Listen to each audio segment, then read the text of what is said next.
out of context, this video is really bad. It's not what you're thinking about. It's families. It's families living in vans. The worst van life families on TikTok. Living on a van is surely worse than the basement, right guys? The basement is really comfy. Kids sleeping on the floor, pets held in tiny cages, and this entire bathroom for a family of 5. What the hell? Oh my god, that's worse than the gaming chair toilet. There's just a tiny curtain to it. Oh, can you imagine the smell, bro? 5 people living here. Imagine the stink.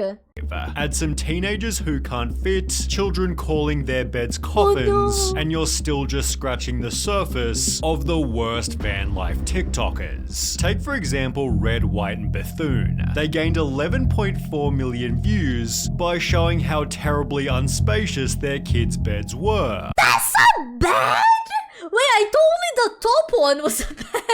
Aren't they the same, like, height? I can't tell, to be fair. That sounds awful. I don't know what's worse, man. It's also the fact that they're doing content out of this. First of all, putting your children to this situation is already bad enough. And then, like, exposing it to TikTok is so weird. I don't like anyone that, like, uses their children to make content. I feel like that's really weird. This should be illegal.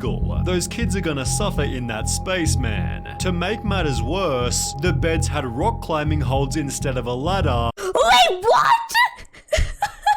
You know, that's the kind of idea that you think is gonna be really fun. Especially when you're a kid, right? You see this and you're like, oh, damn, that's gonna be fun. But like on the 3rd day, having to do this, you're already tired. You go like, no, I just want a normal bed. Which their daughter almost fell from whilst trying to show they were easy to use. No way, bruh. He's going to demonstrate getting in the box and show you just how easy it is. How will they get down in the middle of the night when it's dark and they want to use the restroom urgently? What if they fall and hit their head? These so-called bunk beds were actually just shelves, yet the family Oh, they were shelves! still defended them as being spacious. At the same time, get this, the parents have a king-size bed. The reason why we put a king-size bed in our bus Bruh, there's no way. Okay, this is not... Oh well, that's the situation we're in, you know? Even if you don't have a lot of space, bro, just put everyone sleeping here. I don't know. I had to deal with this. Me and my parents, we all slept in a single bedroom until I was 10. I was 10 and my brother was 17. We all slept in the same room because we didn't have another one. Still better than being in this situation, bro.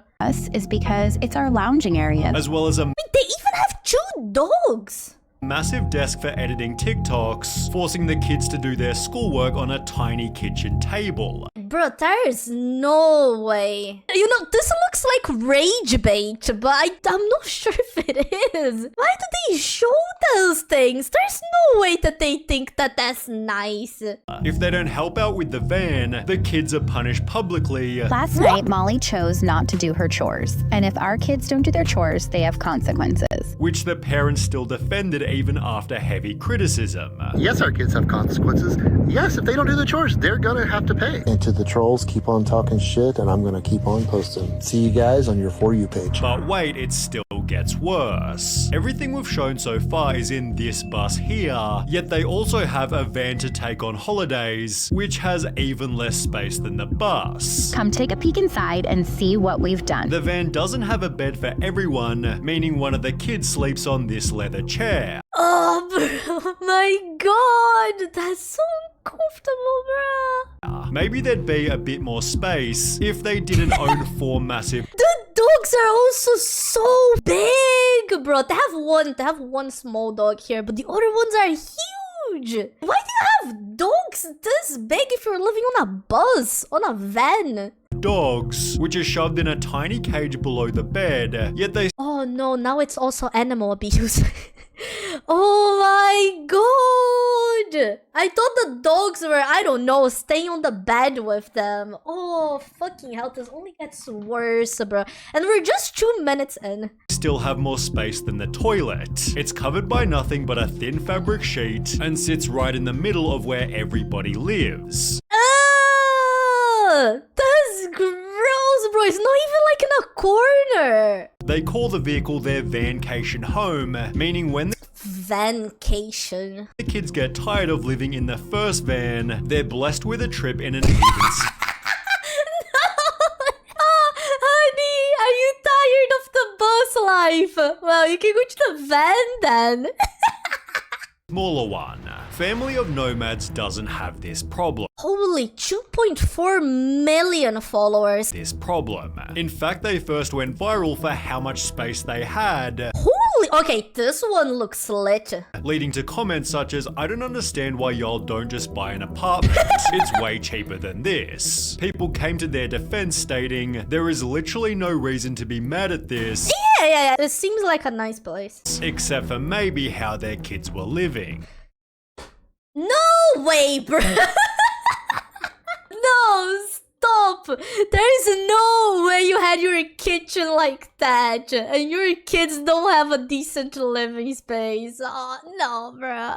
They'd show their room in this TikTok, with the most notable part being that their eldest Addison was a 15-year-old teenager. You should ask your daughter how she feels that she has no privacy. At an age like hers, I'm sure she wants her privacy. Addison hates you. Just because this RV is nice and there's room for their clothes, it's no way to live. Addison hates you, heart emoji.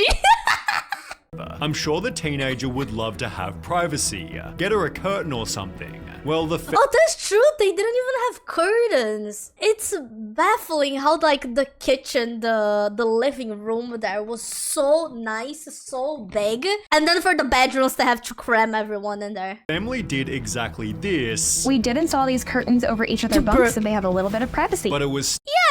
They have a little curtain now. Now it's better, right? still just one of many other problems. Oh, no. The kids were in a homeschool program, yet it seemed most of their education was just walking through national parks where the parents thought they'd learn about life.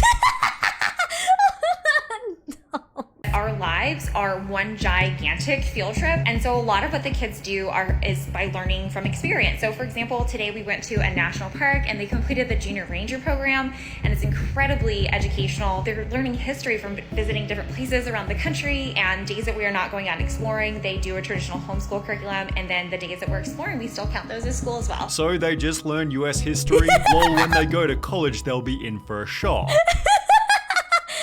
Sounds like most Americans, to be fair. Oof, that's scary. There's a reason schools aren't one giant field trip. Exactly. Like, I don't know, man. Imagine those kids, like, getting a job, you know? Maybe they won't have to. They're probably just gonna try and become TikTokers as well.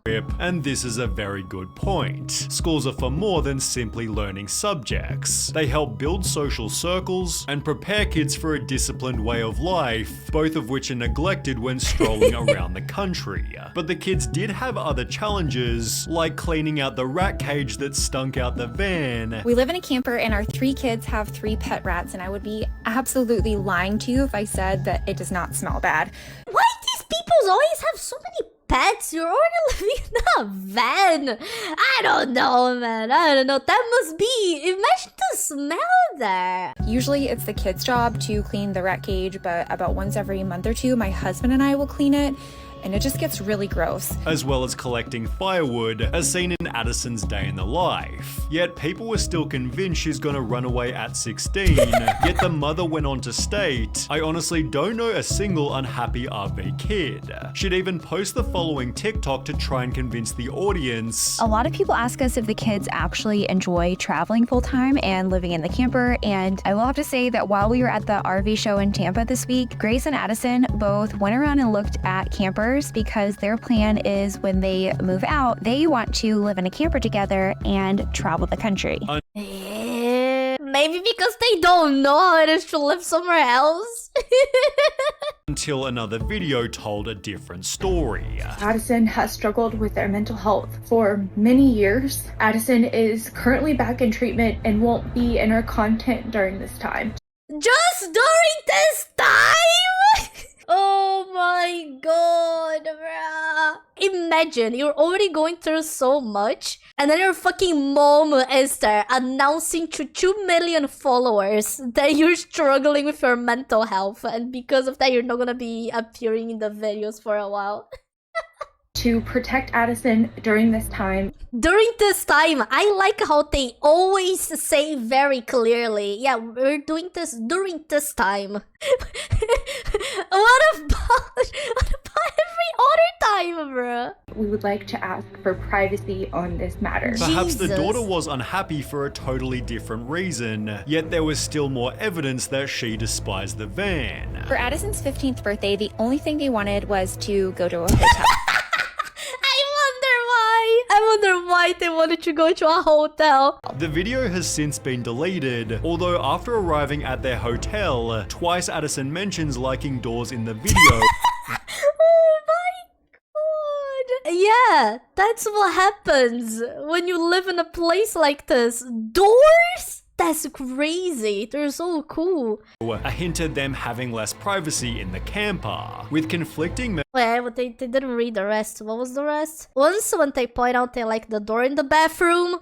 Yeah, of course you'd like a door in the bathroom. And once when the dad kindly shows Addison that the door to their hotel room can drown out their sibling sounds. Imagine growing up, like not knowing what any of these are, you know? That's tough, man. Especially considering like how big the family is. With conflicting messages about Addison's happiness, people commented, I can't wait for this gen of van kids to grow up and share their thoughts with the world, although this had happened much sooner than expected. On the r/offmychest subreddit, an anonymous account made the following post. I'm a teen in a full-time RV living vlogging family, and I can't stand it. I hate it. I hate it so much. I hate being homeschooled. I hate not being able to maintain a social life. I hate having so little privacy. I hate having to pretend to be happy with this. We travel full-time. I know, it sounds like a dream. I thought so too, but it's an effing nightmare. I just want a private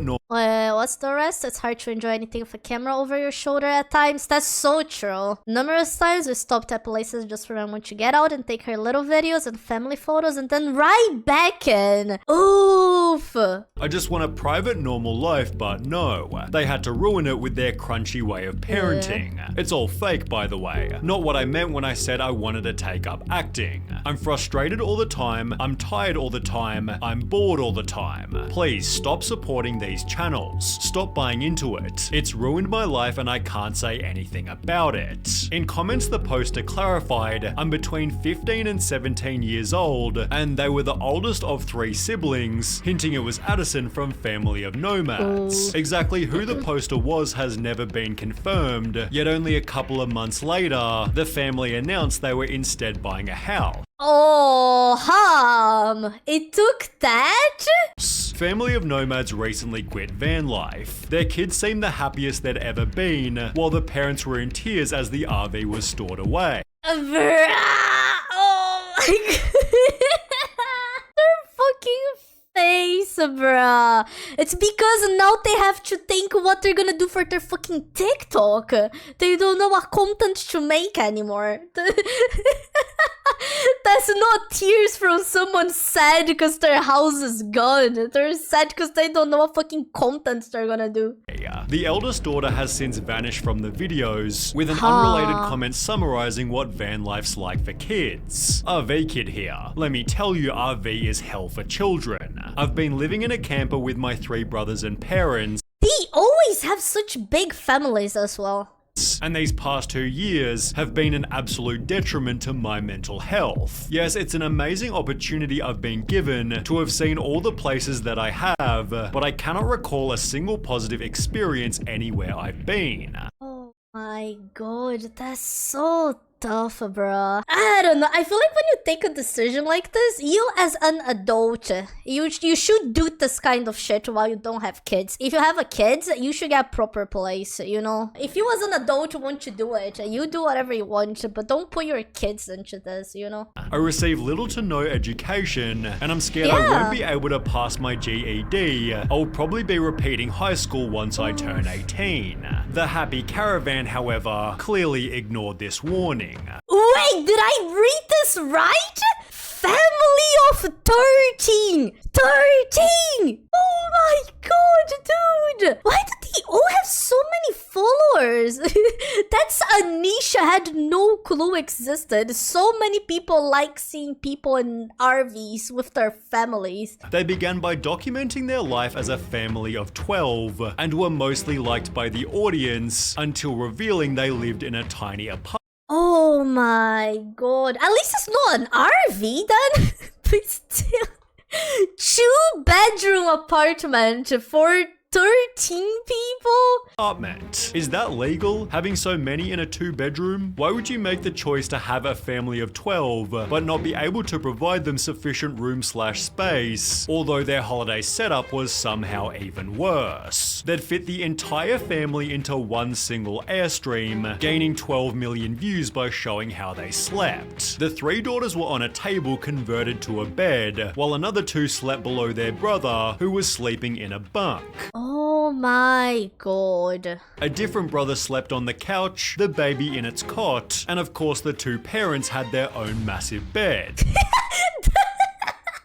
The parents always have a fucking huge bed. Man, these people shouldn't have kids. These people are so selfish. Oh my god. So what about the last 2 kids? Well, they got to sleep directly on the hardwood. No fucking way, bruh. There's no way. Described as not perfect but more comfy than a tent. How do you show this? How are you like proud of showing this? Jesus. Tent would surely be comfier, man. You have 2 kids sleeping on the floor just for vacation and we mix it up. In our YouTube video, Dad is on the floor. I feel like the parent should always be on the floor. If you're in this situation, your kid should have the priority. Your kid should always be the priority. Which by doing some digging was seemingly true. Hilariously, after being criticized, the parents magically found Enoch a blow-up mat in the closet. But for the most part, the family isn't all that bad, especially compared to wild family life. They've been called the most hated van life family on TikTok, mainly for their bizarre family dynamic. The page is run by mother Nadine, who lives in a van with her 3 kids, along with both her ex-husband and her What? What? Huh? new boyfriend, who she refers to as a homeless junkie she met on the streets. Excuse me? Why are you living with your ex-husband and your homeless boyfriend? What the hell? Homeless guys is more bitches than me. Time to become homeless, guys. Stay long enough on the streets and maybe a crazy woman like this will get you. Don't worry. I am kidding, guys. Do not do that. Do not do that. The basement is good enough for you. According to her TikToks, they're not polygamous but live together in harmony, being able to do so because they have the biggest front yard. The criticism All the videos so far, they look so high. I feel that they're always doing some fucking weird dances. The criticism, however, always extends to the kids. They call their education program homeschooling, world schooling, travel schooling, adding they help whenever necessary, but they don't follow any official program. Technically, I don't follow any curriculum, but we have this app my kids learning with. They set their times each day. They do that by themselves. There's nothing I have to do. Help them if Yeah, there's this app. There's this app that teaches them. needed explains everything, doomed to fail. They'd respond to the hate with the world's most hippie message. The only way to deal with an unfree world is to become so absolutely free that your very existence is an act of rebellion. Adding their kids are extremely satisfied with the life that they're living. Yeah, probably. Don't have to do anything apparently. Study from fucking app. People think, oh, poor children, poor children. But trust me, my children, they wake up with a smile in their face. They go to bed with a smile in their face. Yet it's perfect to finish with this comment here. When I was a child, I would have been very happy to eat nothing but candy and potato chips all day. Yeah, exactly. Like, they might think that's cool now. They're gonna notice that later. But my mother did not let me because she knew better. It's a parent's job to do what's best for their children, not just what makes them happy. Exactly.